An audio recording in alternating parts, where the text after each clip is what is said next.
Jansangram news, बातमीची सत्यता हीच आमची ओळख। सारंगपुरी तलावातील लाखोच्या पाईपलाईनवर डल्ला, चोरीचे गूढ। नगरपालिकेची संपत्ती कुठे गेली? जेसीबीने उकरली लाखोंची संपत्ती। चोरी की अधिकृत विक्री? आर्वी शहरात खळबळ उडवणारा धक्कादायक प्रकार समोर आलाय। इंग्रजकालीन सारंगपुरी तलावाची मौल्यवान पाईपलाईन अखेर गायब कुठे झाली?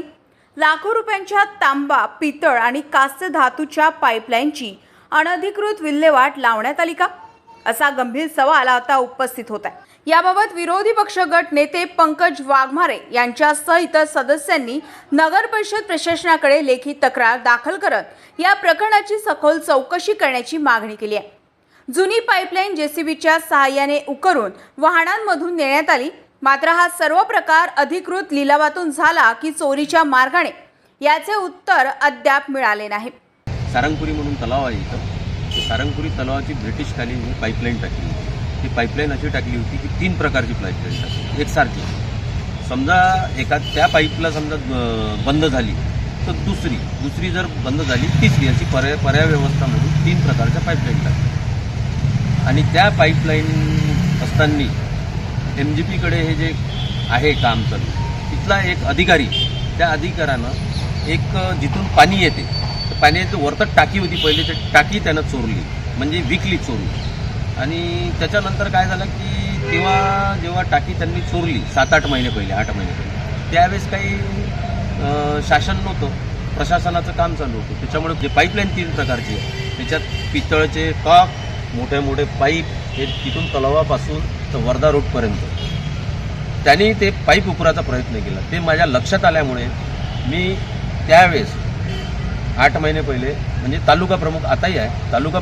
शिवसेना उद्धव बाळासाहेब ठाकरे या पक्षाचा तालुका प्रमुख आहे, त्या माध्यमातून मी पत्रव्यवहार करून त्यांना आगाह केलं आणि त्यांना वॉर्निंग दिली। आणि यांना शिवो आता प्रशासनाला शिवो असल्यामुळे शिवोला पत्रव्यवहार करून सांगितलं, त्यांच्या निदर्शनात आणून दिलं। निदर्शनात आणून दिल्यामुळे तो प्रकार थांबला। 3/6/2026ला 3 प्रकारच्या पाईपलाईन आणि पितळचे कॉक विल्हेवाट करून टाकले, पूर्ण कापून तोडून हे जेसीबीनं उचलून।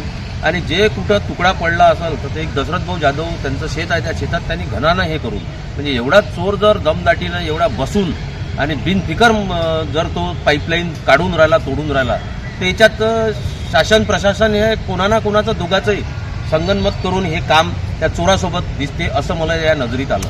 त्याच्याबद्दलचं निवेदन आपण त्यांना दिलं। हे पाईप फक्त पाईपलाईनच नव्हे तर मोक्षधामातील जुने लोखंडी भंगार विक्रीबाबतही संशयाचे सावट निर्माण झाले। नगरपालिकेच्या मालकीची संपत्ती नेमकी कुठे गेली, कोणाच्या आदेशाने गेली आणि त्यातून कोणाचा फायदा झाला, असे अनेक प्रश्न विरोधी पक्ष विचारत आहे। सध्या आर्वी शहरात मोठ्या प्रमाणात जी चर्चा सुरू आहे, ती चर्चा म्हणजे सारंगपुरी तलावाची इंग्रजकालीन पाईपलाईन व इतर मौल्यवान वस्तूंची अनधिकृत विल्हेवाट लावल्या गेलेली आहे। आणि ही अनधिकृत विल्हेवाट लावताना नगरपालिका प्रशासन झोपलेलं होतं असं आम्हाला वाटते आहे। मी विरोधी पक्षनेता या नात्याने आपणास सांगू इच्छितो की खरोखर शहरामध्ये जे काही अनधिकृत जे कामं सुरू आहेत, ज्या गोष्टी घडत आहेत, त्याकडे कुठल्याही प्रकारचं लक्ष या ठिकाणी आम्हाला दिसून येत नाही। म्हणून आम्हाला तर नेमकं असं म्हणावं वाटते की या ठिकाणी जे नगराध्यक्ष मॅडम आहेत, त्या नगराध्यक्ष मॅडमनी राजीनामासुद्धा द्यावा की एवढी मोठी इंग्रजकालीन ती प्रॉपर्टी नगरपालिकेची असताना यांना तीळ मात्र कुठली त्या प्रकारे शंका आली नाही की त्या वस्तूंची ती चोरी होत आहे।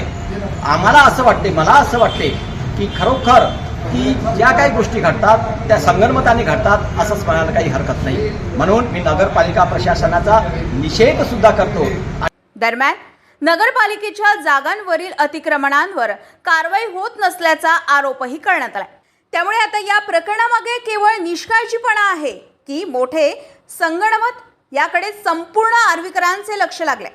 यापूर्वी येथील नागरिकांनी तक्रार दाखल केली, त्यामुळे सारंगपुरी पाईपलाईन प्रकरणाची चौकशी होणार का, दोषींवर कारवाई होणार का, की हा विषयही राजकीय दबावात काळ्याच्या पडद्याआड जाणार, याची उत्तर येत्या काही दिवसात मिळणार आहे। मलिक पटेल, जनसंग्राम न्यूज, आर्वी।